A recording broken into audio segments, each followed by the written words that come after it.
There is a long tradition of cooperation between Kosovo and Slovenia. It's a matter of tradition from the past, but also the new modes of cooperation that have been established during the last 15 years. So, as it was mentioned in the course of the forum by different speakers, Kosovo provides many opportunities for Slovenian entrepreneurs who seek for the new markets, be it in the sector of energy, renewable energy, be it in the sector of agriculture, food processing and other areas. So I think Slovenes have good expertise of the region, and I think Kosovo is an opportunity for them.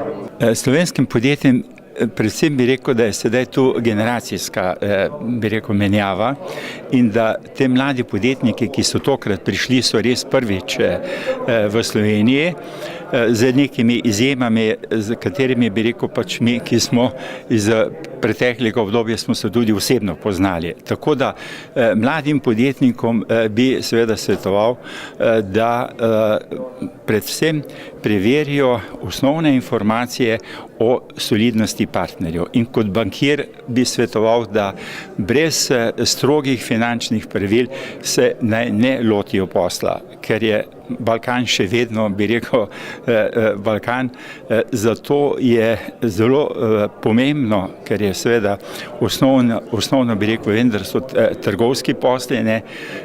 Kosovo je žejno, bi rekel, vsake tehnologije, ker danes, bi rekel, je v celoti uvoz in je zelo potrebno, bi rekel, izbirati na osebnem nivoju, bi rekel, poznanstvem. Zato je prvenstveno vsakemu svetujem pridobiti informacije in izbira partnerja. Priložnosti slovenskega gospodarstva na Kosovu so v vseh tistih panogah, ki so pri njih v razvoju ali že dobro razvite, se pravi, to je kmetijstvo, potem male hidrocentrale, malo je tudi, mislim, rudarstva, in tudi sama izobraževanja so interesantna, ker je leto mlada močna populacija mladih med 15 in 25 leti.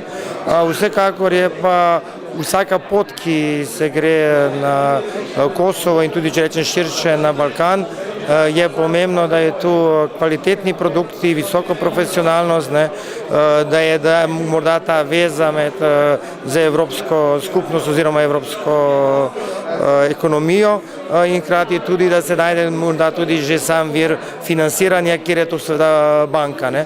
Pri samem poslovanju je pa zelo pomembno, da je izvor podatkov, ali je ta partner kosovski kvaliteten, in to je en vir, je seveda slovenska ambasada na Kosovu, gospodarska zbornica v Sloveniji in seveda kot NLB Priština, kot lokalna banka iz skupine NLB-ja na tem tržišču. Predvsem pa je pomenilo poleg teh, da rečemo, osnovnih podatkov, da ko je konkreten posel, da je zavarovan za ustrezno garancijo akreditivom. Zakaj je to v bistvu pomembno? Ker na ta način potem banka sama more preveriti, ali je to podjetje kvalitetno, in če da banka eno pozitivno luč za sodelovanje, potem je tudi ta slovenski partner bolj varen v tem sodelovanju. Slovenska podjetja prihajajo na Kosovo, ker vidijo v tem priložnost. Se pravi, preferirajo Kosovo kot eno najljubših držav na Balkanu za poslovanje.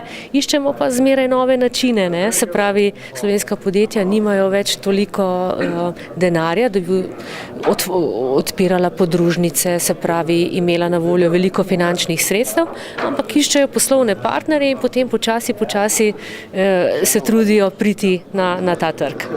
Mi jim lahko kar precej pomagamo. Naša svetovalna firma dela že 2 leti na Kosovu v tem kontekstu. Mi jim lahko pomagamo z nastopom na trgu z razpisi, preko razpisov, tako da najdemo primernega partnerja. In To sta dva najbolj pogosta načina, kako lahko pomagamo našim podjetjem pri nastopu. In jih usmerjamo seveda na inštitucije, ne. Odpiramo jim vrata in upamo na dober rezultat.